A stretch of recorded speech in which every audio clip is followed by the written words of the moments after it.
I've seen a lot of stupid things in my life, but nothing, and I mean nothing, beats the sight of a woman in a power suit clinging to the hood of her Lexus, screaming bloody murder, while my bull, Duke, slowly pushes her into a drainage ditch like he's reversing a stubborn shopping cart.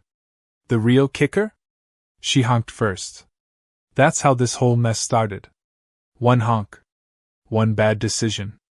And Karen Jenkins, HOA president, found herself nose down in the mud with a windshield full of horned justice. Let me back up. My name's Tom Bennett, and I live on the last strip of old farmland in a town that's been eating itself with HOA cookie-cutter homes and artificial lakes that smell like Band-Aids. My family's been here for 4 generations.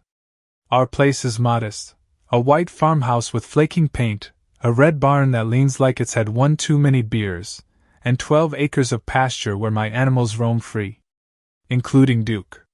He's a Scottish Highland bull with horns like ship anchors and the temperament of a retired bar bouncer.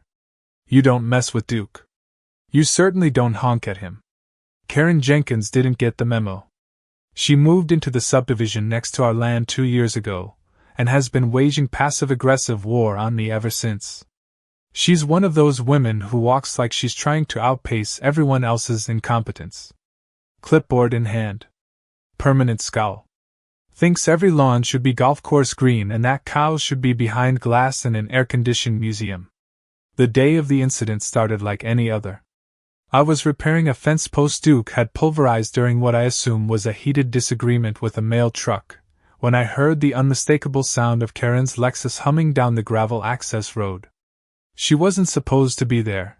Technically, it was a shared private easement, mostly used by delivery folks and the occasional lost Uber driver, but she liked to cruise by, probably hoping to catch me violating some unwritten HOA code, like, barns must not be visible from the street, or, farmers should wear khakis. Duke was grazing by the roadside, minding his own business, probably contemplating the meaning of hay. Karen, in all her suburban glory, laid on the horn. Not a polite toot either, a full, arrogant, 4-second blast. Duke raised his head slowly, like a man interrupted mid-nap, turned toward the noise and snorted. I remember thinking, he's not gonna like that. He didn't. In one majestic, slow-motion moment, Duke stomped toward the Lexus like a sheriff in a spaghetti western. Karen tried to reverse, but the road was too narrow. She honked again. Wrong move. Duke lowered his head, picked up speed, and rammed the bumper with a solid thunk that would make a demolition derby proud. The car lurched, skidded sideways, and slipped nose first into the ditch, tires still spinning. Karen clambered out the passenger door screaming, stilettos sinking into the mud like tent stakes. I stood there frozen, one hand on the fence post, the other on a rusty hammer, wondering if I was going to be arrested, sued, or knighted. By noon, the footage was viral. See, my nephew installed a Ring camera on the gate after someone tried to steal our mailbox. It was a vintage one shaped like a tractor. The whole thing, Karen's honk, Duke's retaliation, and her muddy downfall, was caught in HD glory. He uploaded it to his TikTok with the caption, HOA President vs. Country Bull, who you got? Within 6 hours, it had over 2 million views. People were adding music, captions, and even a slow-motion edit with eagle screeches. Karen, of course, was mortified. I, on the other hand, had never had so many strangers ask if they could buy Duke a beer. Karen came storming down my driveway later that evening, wearing a completely new outfit and rage thick enough to curdle milk. She pointed a trembling finger at me and said, "This is war. Now, I'm not a man who picks fights. I like my quiet. I like my land. I like my bull. But Karen? She didn't care about boundaries, literal or otherwise. She believed her HOA power extended beyond her subdivision, like a queen ruling over wayward peasants. And I had just become her nemesis. The farmer who humiliated her in front of the internet. The next morning, she was back. With a tape measure. Measuring from the road to my pasture fence, mumbling things like encroachment and easement abuse. I asked her if she wanted coffee. She didn't respond. By that afternoon, I received a formal notice from the Willow Creek Homeowners Association, despite not being a part of it. It was addressed to Thomas Bennett, occupier of non-compliant agricultural establishment. It claimed my bull posed a threat to neighborhood safety, my barn was an eyesore, and I had 48 hours to remove the aggressive livestock. I laughed so hard I nearly snorted coffee out my nose. That night, I printed out a map showing the HOA boundary line, which very clearly did not include my property. I mailed it to Karen with a sticky note that read, "Nice try. Also, Duke says hi." But this is Karen we're talking about. The woman once fined a neighbor for planting marigolds because they were aggressively orange. She didn't back down. She escalated. And before I knew it, she'd called the zoning board, the animal control office, and the local news. Meanwhile, Duke continued living his best life, completely unaware of the suburban scandal he'd ignited. He spent his days munching grass, chasing butterflies, and occasionally staring at the road with that look bulls get when they're planning something. What none of us knew yet, not me, not Karen. The official cease and desist letter arrived on a Tuesday, printed on thick ivory paper that probably cost more than my entire week's grocery run. It came in a manila envelope stamped with the Willow Creek Homeowners Association seal, which looked suspiciously like a knockoff government logo, complete with a golden eagle clutching a geranium. The letter accused me of harboring a hostile, unlicensed large animal presence on what it called shared residential land.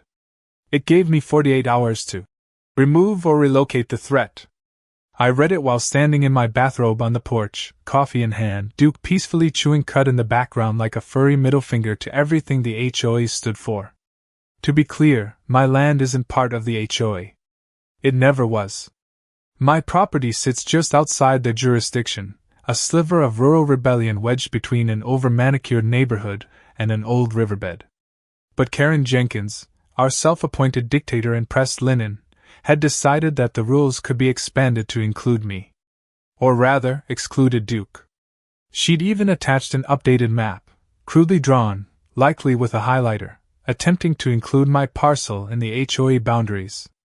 The problem was, her version was about as legal as a pirate flag in a courtroom. I took the letter and walked out to the pasture where Duke stood, tail swishing, watching a butterfly with laser-focused apathy. I waved the envelope in front of him and said, "You've been served, buddy." He blinked once, then turned away to relieve himself against a fence post. I took that as his legal rebuttal. Later that day, Karen returned. This time, she wasn't alone. Behind her marched 2 HOA board members who looked like they'd rather be anywhere else. One was a guy named Philip, who once tried to ban inflatable Halloween decorations because they were spiritually disruptive. The other was a woman named Marcia, who wore sweaters even in July and had a nervous tic whenever someone mentioned compost. Karen marched right up to my gate and demanded a formal inspection. I offered them lemonade. Only Philip accepted, mostly because he seemed close to heat stroke.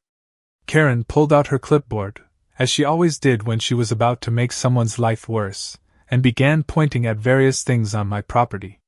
She muttered about livestock code violations, unauthorized barn paint, and my favorite, the psychological impact of animal aggression on visual harmony.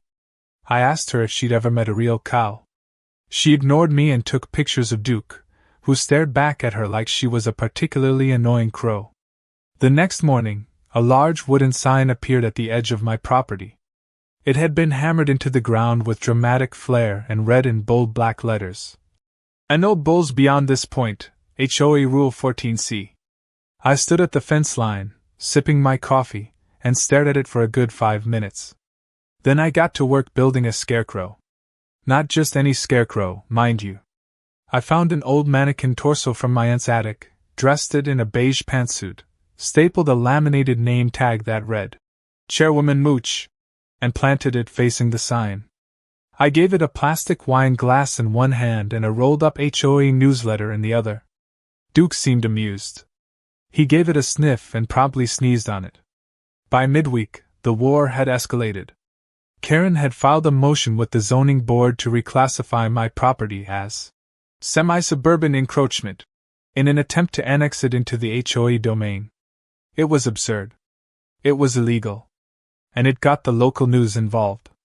A cheerful reporter named Layla showed up on my porch with a camera crew and a notepad, asking if I'd be willing to do an interview. I said yes, of course. We set up the chute next to Duke's pasture, where he stood in the background looking majestic, like some bovine George Washington. Layla asked questions about the conflict, about Karen, about rural identity and suburban overreach. I tried to keep it light, but my voice cracked a little when I talked about my father, who used to sit under the old oak tree and tell me, "Land matters, Tommy. You take care of it, and it takes care of you." Karen, seeing the news truck from her front window, practically teleported to the fence line. She interrupted the interview, waving her clipboard and shouting something about unauthorized media presence. Layla asked her for a statement, which she gave, loudly, indignantly, and with increasing redness in the face. The crew got it all. By evening, the segment aired. Viewers got a split screen of Duke chewing grass and Karen arguing with a scarecrow. Public opinion leaned heavily in our favor. But Karen wasn't done. She called in her cousin Darren, who happened to work for the county zoning department. Within 24 hours, I received a notice for a livestock hazard hearing. Apparently, Duke was now being categorized as a potential threat to non-agricultural citizens, and I was invited to present my defense before a local court. It was surreal. Like being sued by a squirrel for having too many acorns. Lucky for me, I had a secret weapon. My sister, Jo. Jo was once the rodeo queen of 3 states and had since become a small-town lawyer with a deep love for justice and a deeper hatred for HOA nonsense. When I showed her the letter, she laughed so hard she spilled iced tea on her boots. Then she read it again and said, "Let's burn them." The day of the hearing was a circus. The courtroom was packed with nosy neighbors, reporters, and even a few Duke fans who'd driven in from neighboring counties. Karen arrived in a tailored blazer the color of angry strawberries. Jo walked in wearing a denim jacket with a patch that read, "Legalize hay." The judge, a man with a mustache so bushy it had its own zip code, looked like he regretted accepting the case as soon as we sat down. Karen's argument was a theatrical blend of dramatized terror and bureaucratic jargon. She described Duke as a 2,000-pound missile of meat, and said his presence had made it impossible to enjoy her morning yoga without fearing for her life. She even showed a PowerPoint presentation with blurry photos of Duke, one of which was clearly just a zoomed-in shot of his nostril. When it was our turn, Jo rose like a woman on a mission. She laid out the facts: my property's agricultural status, its clear exclusion from HOA jurisdiction, and Karen's illegal attempts to redraw boundaries with a highlighter and wishful thinking. Then she played the viral video. The whole courtroom watched, many stifling laughter as Karen's SUV was slowly escorted into the ditch by Duke's leisurely but purposeful headbutt. The judge paused it on the moment Karen's face pressed against the windshield like a disgruntled pancake and muttered, "Well, that's unfortunate." The case was dismissed before lunch. Karen stormed out without a word, and I was left standing on the courthouse steps with Jo, Duke, who I brought along in a trailer, just for moral support, and 3 strangers asking if they could take selfies with the bull that stood up to the HOA. As we drove home, I looked out at the pastures rolling under the golden light and thought maybe, just maybe, we'd won the war. But deep down, I knew Karen wasn't finished. People like her don't retreat. They regroup. And when they do, they tend to come back with clipboards twice as thick. If Karen had been humiliated before, she was now running on pure, weaponized embarrassment. After losing in court and watching herself become the face of a viral meme empire titled Duke vs. the Dictator, she vanished from public view for 3 days. Total silence. It was the longest I'd gone without hearing her car horn or the flutter of an HOA newsletter being taped to my gate. But I knew better than to hope she'd given up. Karen wasn't the type to admit defeat. She was the type to retreat into her lair, reorganize her binders, and emerge stronger, angrier, and with new highlighters. The calm broke on the fourth morning when I found a brand new sign staked just off the side of my property. This one read, "Citizens for Suburban Order, Reclaiming Harmony from Agricultural Aggression." I had to reread it twice before I understood what she was doing. She wasn't acting as HOA president anymore. She'd gone rogue, formed a committee that didn't technically exist, and started a new campaign against me. This time, she was trying to rally the neighbors. But the tide was already shifting. Turns out, a lot of folks in Willow Creek had been waiting for someone to stand up to Karen. Now that I had, they were starting to come out of the woodwork. First was old Mr. Evans, who lived 3 houses down from Karen and had once been fined for having a bird bath in an unauthorized shape. Then came the Steinbergs, who confessed that Karen had reported them for wind chimes that sounded too whimsical. Even Philip, her loyal clipboard-carrying board member, stopped by my place one afternoon with a 6-pack of beer and a sheepish grin. He said, "I think I may have backed the wrong side." Encouraged by the support, I decided it was time to have a little fun. Not cruel fun, just the kind of harmless mischief that reminded people what community used to feel like before Karen tried to run it like a military base. I called it Operation Hoofprint. With a few of the neighborhood kids, some washable paint, and a pair of Duke's old hoof boots from when he'd had a stone bruise, we snuck out late one evening and created a trail of painted hoofprints across the HOA common areas.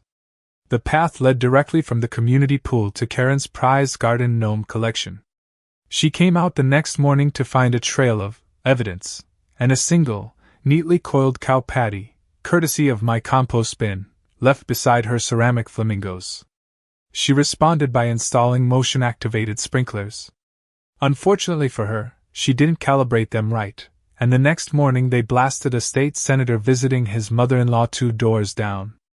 The footage hit the internet before lunchtime. Now, even the state-level folks were laughing. Karen, of course, called it targeted cyberbullying. I called it karma with a hose. As the summer sun baked the neighborhood and Duke basked in his new celebrity status, Karen's plans took another absurd turn. She hosted a community harmony barbecue, designed, according to the flyers, to restore dignity and order. She banned livestock, political discussions, and jokes at the expense of HOA leadership past or present.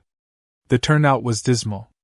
The few who showed up were mostly there for free potato salad and to see what madness she'd unveil next. I decided to counter with a little gathering of my own. We called it the Bovine Bash. It was a laid-back affair, lawn chairs, lemonade, a bluegrass trio, and of course, Duke standing like a 4-legged monarch in the middle of it all, wearing a novelty sash that read, "Muri Power to the People." Kids fed him apples. Old folks patted his flanks and told stories about the way the neighborhood used to be. Even Marcia showed up, sweater and all, and confessed she'd always thought HOA rules were a little fascist. But just when things seemed to be tipping in our favor, disaster struck.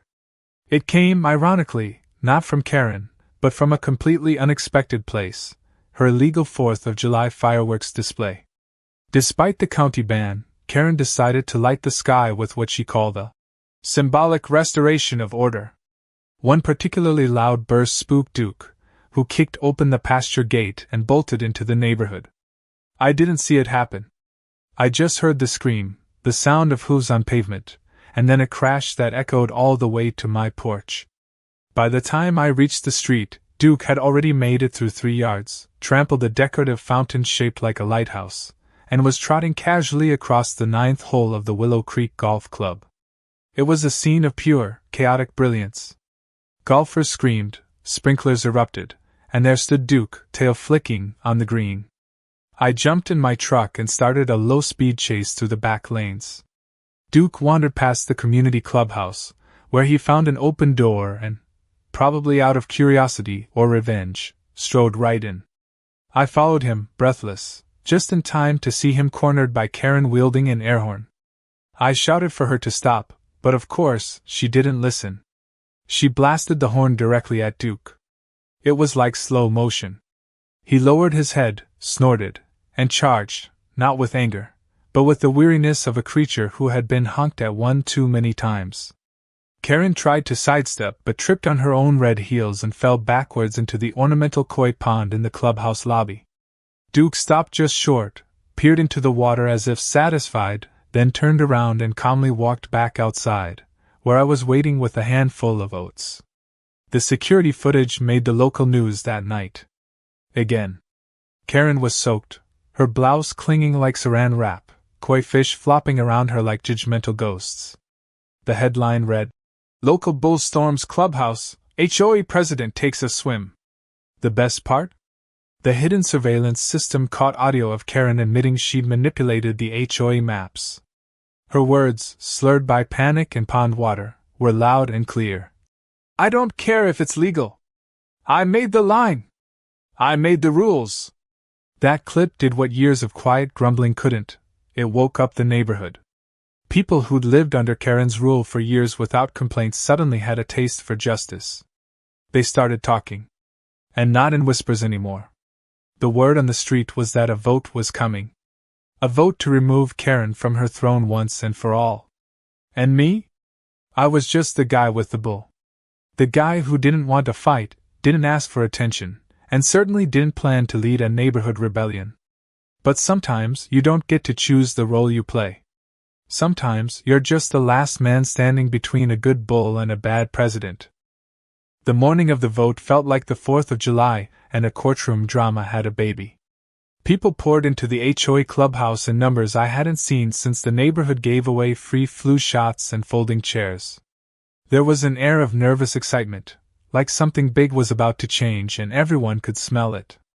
Even the folks who normally kept their heads down, and their lawns mowed in perfect silence, were whispering to each other like kids passing notes in class. Karen stood near the front of the room, stiff as a broom handle, flanked by 2 remaining loyalists, trying to keep her composure. But the water damage to her reputation from that koi pond moment had soaked deeper than she realized. Outside, Duke waited patiently in his trailer, which we parked just off the property out of respect for the HOA's last few ounces of dignity. Though he wasn't technically allowed at the vote, his presence was felt. Several attendees wore shirts that said, "Let the bull speak," and "Team Duke." Someone even handed out little buttons with Duke's face photoshopped onto a Revolutionary War general's body. It was absurd and ridiculous and perfect. Karen tried to confiscate the buttons until someone reminded her the bylaws didn't cover satire. The room quieted as the vote began. According to HOA protocol, any board member could be challenged for a recall if 2/3 of the neighborhood agreed. That meant at least 48 households needed to vote her out. And with the way the winds were blowing lately, Karen's seat was wobbling like a table with a busted leg. The moderator, a quiet man named Carl who looked like he'd rather be hiding under a pile of mulch, called for statements from both sides. Karen stepped forward first. She launched into a long, dry speech about order, safety, and preserving the aesthetic integrity of Willow Creek. She used phrases like suburban values, domestic tranquility, and livestock-induced social decay. Her voice shook more than she wanted it to, and when she tried to invoke fear by referencing the dangerous bull incident, someone in the back coughed and muttered, "He's safer than she is." A ripple of laughter passed through the room. Karen's lips thinned into a line so tight it might have snapped if she smiled. Then, to everyone's surprise, Carl announced that someone had requested to speak on her behalf. The crowd shifted, confused. That's when I stood up. There was a visible wave of murmurs. I could feel Karen's glare drilling holes into the side of my head, but I walked to the front anyway. I didn't come to gloat. I wasn't here to stick another pitchfork in her haystack. I took a deep breath and said the truth. I told them I didn't hate Karen. I told them I didn't start this war, but I wasn't sorry for defending my land and my bull. I said Duke wasn't aggressive, he was reacting, just like anyone would when they're provoked, honked at, or treated like an inconvenience. I reminded them that the real issue here wasn't livestock or land lines, it was the way we'd let one person's obsession with control turn neighbor against neighbor. Then I did something that surprised even me. I said Karen should get a chance to apologize, publicly, before the vote. I figured if she was willing to show some humility, maybe the neighborhood could find some middle ground. Maybe. I didn't expect a miracle. But I offered the space.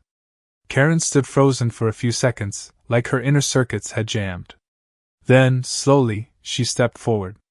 Her eyes darted around the room like she was scanning for exits. She cleared her throat, fumbled with her notes, and finally spoke. Her apology was not exactly what you'd call graceful. She said she was sorry people felt harassed, which, if you've ever dealt with a PR disaster, is the classic non-apology. But as she went on, her voice started to crack. She admitted she had overreached. That she'd let the HOA position go to her head. That maybe, just maybe, she had tried to redraw a map she had no business touching. The room was quiet. No applause. No booing. Just the sound of 49 people thinking hard. Then the voting began. They dropped slips of paper into a wooden box like a tiny democratic time bomb. The count took 10 minutes that felt like an hour. People paced.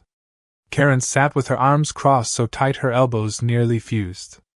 I went outside to check on Duke, who was lying down chewing contentedly, completely unbothered by the power struggles of man.